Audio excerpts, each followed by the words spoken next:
hamdu billahi rabbil alamin ar-rahmanir rahim maliki yawmiddin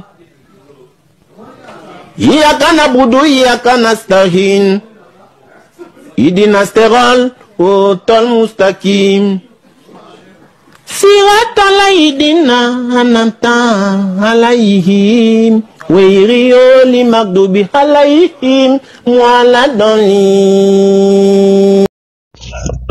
Bismillahirrahmanirrahim. Alhamdulillahi rabbil alamin. Wassalatu wassalamu ala Rasulillah wa ba'd.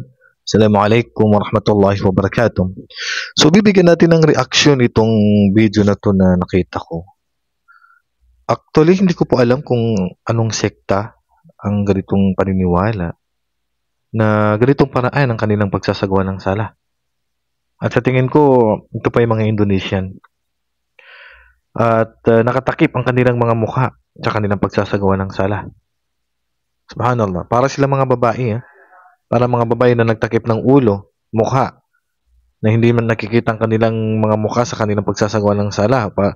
Bagkus mas matindi pa kasi ang mga babae ay magsasala sila, nakabukas ang kanilang mukha at hindi nakanikab. Ito talaga nakatakip ang kanilang mukha. Anong hatol sa kanilang sala sa ganitong paraan?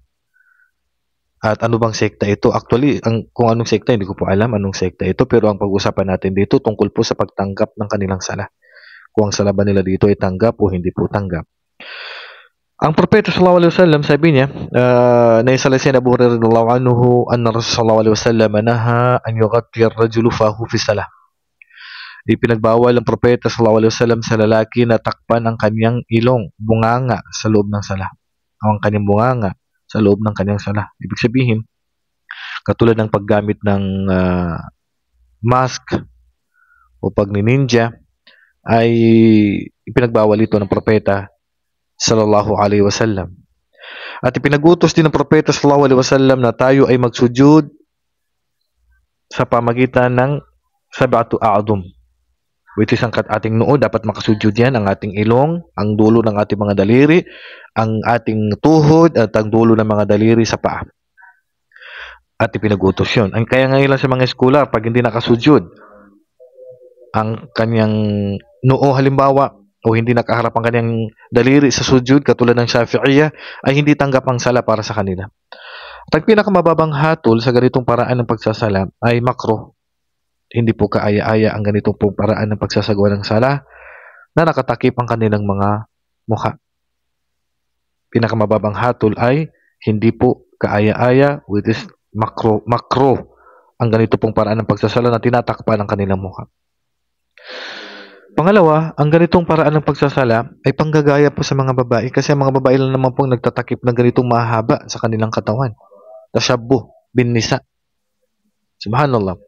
At naway ilayo tayo nawa ng Allah sa ganitong paraan po ng pagsasala na idinagdag na naman sa relihiyong Islam ng ilang mga kapatiran natin o ilang mga sekta.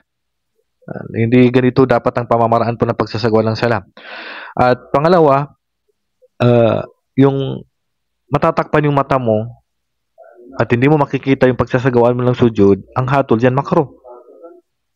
Kaya nga sa pagsasala, pag nakapikit ka, hindi po kaaya-aya, hindi po pwede sa nagsasagawa ng sala na gusto mong mag-concentrate at wala naman nakakaabala sa harapan mo, pipikit ka ganyan. Samantala wala naman nakakaabala sa harapan mo. Kaya ang pagpikit ng mata, makruh. Lalo na to tinakpan mo mata mo. Kaya nga makruh na hindi na kaaya, tinakpan mo yung mukha mo, susujudan mo, at dagdag pa dito, tinakpan mo pa mata mo, na makita mo ang lugar kung saan ka magsusujud. Kaya may maraming violation ang ganito pong paraan po ng pagsasagawa po ng sala.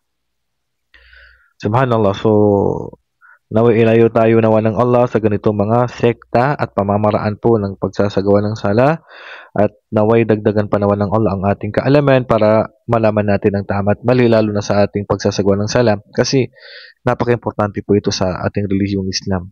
Kasi nakakatakot na baka sa araw ng paghukom ay hindi pala tinanggap ng Allah ang iyong sala. Subhanallah. Wallahu a'lam. Assalamualaikum warahmatullahi wabarakatuh.